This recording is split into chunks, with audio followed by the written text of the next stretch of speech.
बिलगाव वनक्षेत्रात वनविभागाने अवैध सागवान वाहतुकीविरोधात मोठी कारवाई केली. माळमंडळ परिमंडळ परिसरातील बोरीन या क्षेत्रात गुप्त बातमीच्या आधारे ही कारवाई करण्यात आली. गस्ती दरम्यान जंगलात ठिकठिकाणी सागवानाचा साठा आढळून आला. यामध्ये 28 सागदांड्या आणि 8 साग चौकट नगांचा समावेश आहे.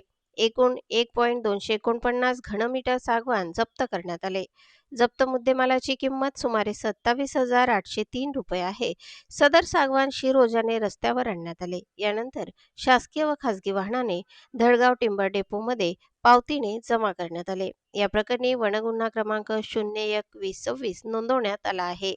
भारतीय वन अधिनियम 1927 अंतर्गत संबंधित कलमान्वये गुन्हा दाखल करण्यात आला आहे. सर्व कागदपत्र आवश्यक कागदपत्रांची पूर्तता करण्यात आली आहे. वरिष्ठ अधिकाऱ्यांच्या मार्गदर्शनाखाली ही कारवाई झाली.